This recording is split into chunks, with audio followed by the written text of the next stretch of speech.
In 2006, the long, quiet French literary world suddenly began to buzz and boil over because of the appearance of a single book. 2 years, 2 million copies, 30 consecutive weeks on the bestseller list, reprinted 50 times. Winner of 3 domestic and international prizes, it made an unknown author famous all over the world. The newspaper Le Parisien hailed it as a national novel. And that book was The Elegance of the Hedgehog, written by the novelist Muriel Barbery. After it became enormously famous, the author herself was deeply surprised that her book was loved so much by readers, because the story it tells, at first glance, does not really seem all that elegant. The main character is Renée, a 54-year-old middle-aged woman. She is plain-looking, slightly hunched, and always appears fierce, like the wicked old witch in a fairy tale. She has no children by her side, and her daily life depends on earning a living by guarding the entrance to an upscale apartment building. Then there is another character, a 12-year-old girl named Paloma. This girl is born into a wealthy family, yet she is always planning to end her own life. One is lowly in status, the other noble and privileged. One is a hired concierge, the other a pampered young lady. These two people seem as though they should have no point of intersection at all, and yet in truth, there exists a deep bond between them. A story told in such a way may not seem striking at first, and yet it speaks fully to the hardships and confusion of modern people today. Through this whole life, how should we live so that we may remain calm and elegant in the face of loss? How can we be reborn within loneliness? Haruki Murakami once said, "Growing up is fighting, being hurt, being lost, facing loss and loneliness, and yet we still have to go on living." It seems that we live like hedgehogs, pointing our sharp spines outward, only to protect the soft, lonely heart within. And it seems that once we have gone halfway through life, we will come to see that life becomes truly free only when we begin to know how to enjoy solitude. This week, I would like to offer you a reflection called, "It turns out that within every lonely person there is a kind of elegance." Through the famous novel, The Elegance of the Hedgehog. Please listen along.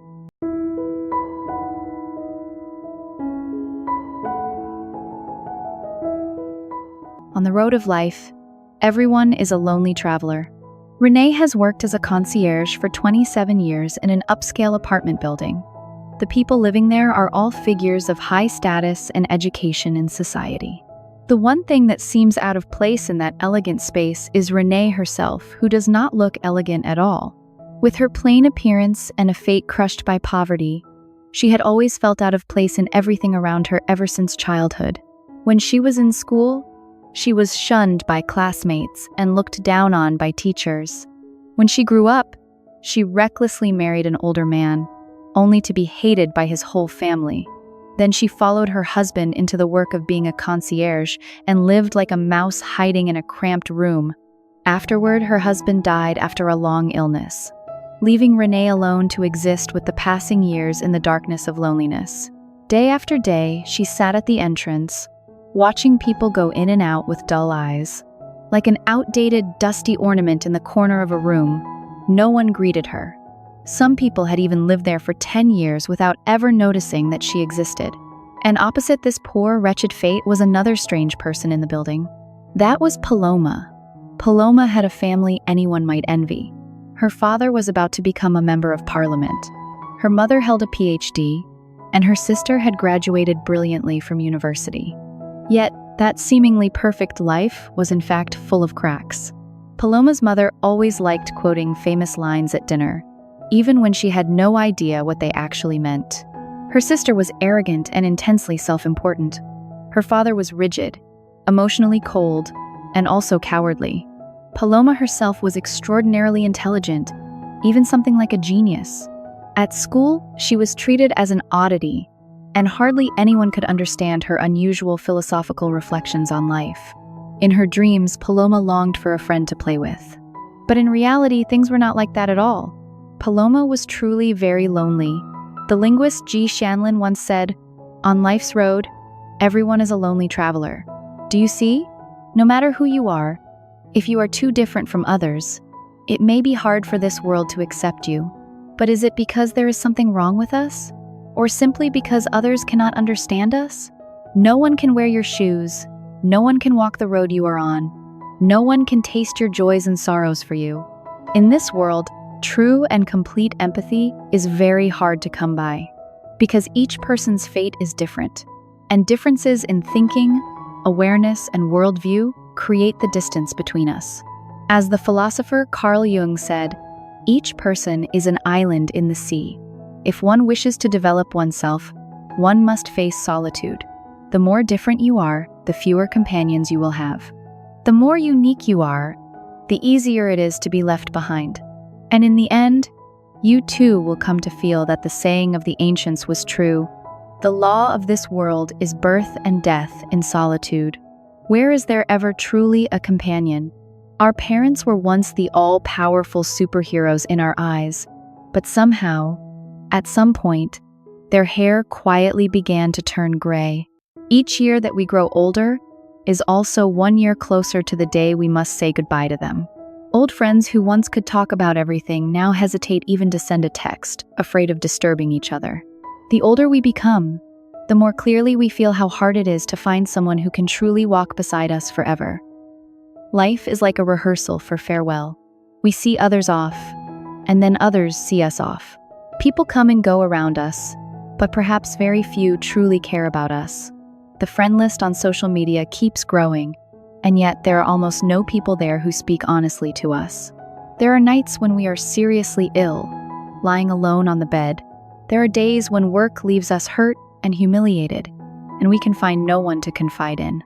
In countless moments of life, the feeling of loneliness rises like the tide, so overwhelming that it seems it could swallow us whole. But you need to understand that loneliness is the normal state of life. As Zhuangzi said, "Alone I come, alone I go," but living with oneself is the foundation of one's life. Liveliness is someone else's festival. Loneliness is your own freedom.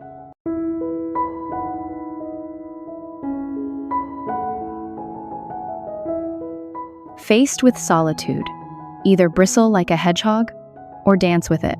In the eyes of others, Renée is fat, uneducated, and lives withdrawn with her cat.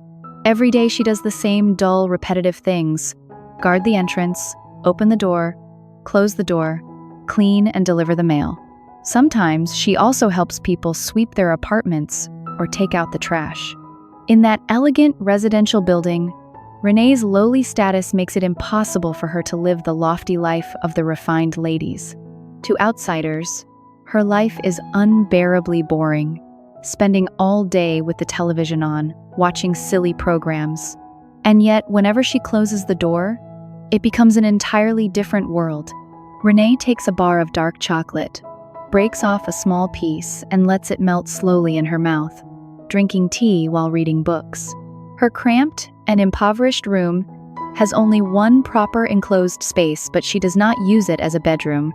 She sleeps on a folding chair outside and uses that room as a library filled with books. Poor as Renée is, she still creates a small library for herself. She is like a hedgehog, concealing her true self and showing others only what they expect to see. Because people think that a concierge ought to be just such a person. And in this way, when she returns to being herself, she is finally free, unconfined, and spared unnecessary trouble. Renée does not hesitate to disguise herself, pretending to be stupid, indifferent, and cut off from everyone except when work requires it. No one would ever suspect that behind the room where the television blares loudly lies a quiet sky of books, where an elegant and lofty soul can roam freely. Renée wanders through her own small world, enjoying solitude, freedom, and contentment. But, unfortunately, not everyone can live so closed off as she does. Take Paloma, for example. She sees loneliness as her greatest enemy and swears to fight it. She tries to talk philosophy with her sister, only to be laughed at and told there is something wrong with her head. She tries to integrate with her family, yet feels utterly disgusted when her relatives begin boasting to each other. She goes shopping with her mother, sees elegant women lining up to buy discounted luxury goods, and thinks they are foolish and shallow. She tries to befriend her classmates, but in the end, no one becomes close to her. Paloma, rejected by others, eventually turns herself into the enemy of solitude. Inside this very young girl, there is in truth a sensitivity and subtlety toward the world, yet also the bluntness and mischievousness of a child. At an early age, she has already seen clearly the true nature of upper-class life, as well as her own fragility. I have already seen that the rest of my life will be trapped in a fishbowl, while adults live like flies on the glass, flying into it again and again. She feels that behind the elegance and refinement of wealthy life, there is, in truth, something too bleak. Paloma becomes desperate about life, and then she decides to make a plan to kill herself and burn down her parents' apartment on her 13th birthday. Renée and Paloma, both lonely, both out of place in the crowd, and yet they walk in completely different directions. One uses solitude to heal herself. The other is driven by solitude into extremity. As Nietzsche said, those who can endure solitude are either gods or beasts. Faced with loneliness, some people place the whole meaning of life in other people. And once the outside world fails to satisfy them, they suffer. But some people learn to be content with their circumstances. Even if no one cares about them, they can still live a wonderful life alone. To resist solitude, fear solitude, and try desperately to be accepted from the outside only ends in driving oneself mad with despair. On the contrary, only by becoming a light in one's own cave can one illuminate the darkness within. Only by integrating loneliness into life can loneliness be forged into an armor strong enough to withstand life's snowstorms.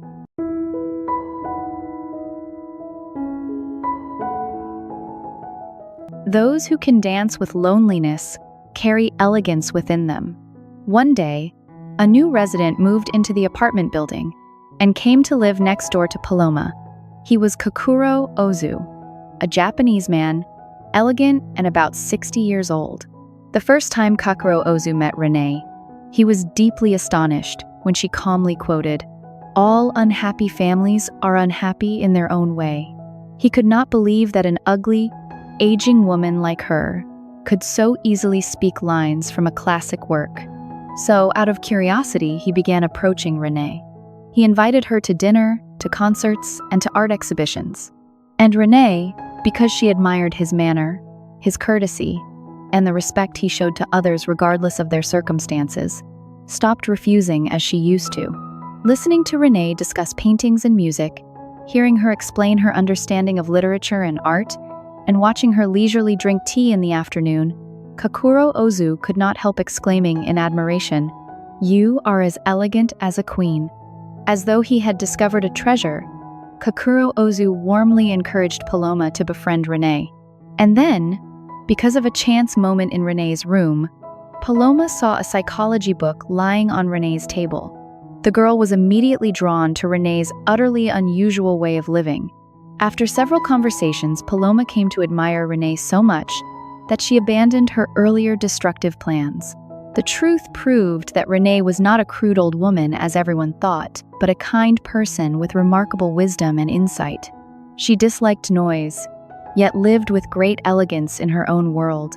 In that quiet and gentle corner, she could find ways to dissolve all anxiety and fear, and attain reconciliation with herself and peace of mind. Renée seemed abandoned by loneliness, alone among the crowd, and yet she had learned how to dance with solitude, and it was that dance that made her most beautiful. She was like the desert flower described in the poem The Lonely One, someone who does not bother to reveal her fragrance to the passing breeze, because she can bloom on her own, if only to astonish herself. As Schopenhauer said, only when a person is alone can he become truly himself. Loneliness rises like the tide, but it is also the moment when the bustle and noise of the outside world recede, just like the tide drawing back. Only then can we see our true self reflected in the quiet surface of the sea and live the life we desire with confidence. Only by reconciling ourselves with solitude and stillness can we give birth to true wisdom. Each of us is capable of writing beautiful chapters in our lives.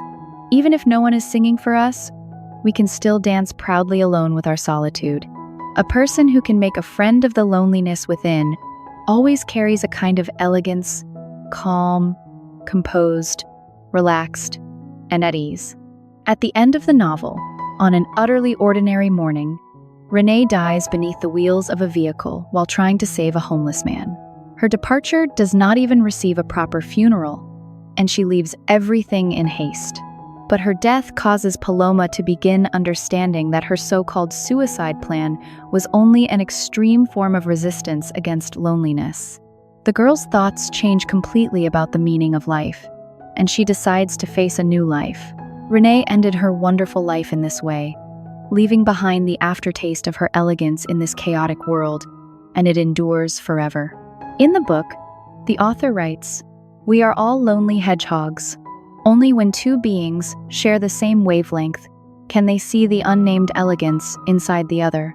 Whenever loneliness arrives, we may panic, feel confused, raise our spines, and hide in the shadows. But once we accept the truth that human beings are solitary beings and choose to live as ourselves in the universe, then we will find our own freedom and transform loneliness into salvation. Life is always a solitary journey. Before loneliness comes confusion. After loneliness comes growth. Perhaps there are still times when you feel confused about how to escape loneliness, or how to be reborn within it. Then the pages of this novel may offer you an answer. That answer is, treat loneliness as a gift from God. Even in the whirlpool of loneliness, we can still make a crown of it. Let the sky blow wind and release rain, and I can still stroll alone with ease. On this journey of life, when we come and when we go, it is only ourselves after all. No one will remain with us forever. A human life is like spring, summer, autumn, and winter. Why should we grieve so much when someone departs? Rather than passively accepting loneliness, it is better to actively receive it and adorn it, so that it may shine like a jewel in life. May both you and I be able to dance with solitude, drink tea with it, read with it, and build a shelter for ourselves within our own hearts. Even when there is nowhere outside to go, we can still return to the richness of our own inner world. Thank you for listening. If you found this video helpful, please share it with those who need it. Give me a like, press follow, turn on the notification bell so you can catch my newest weekly videos. Once again, thank you, and see you in the next videos.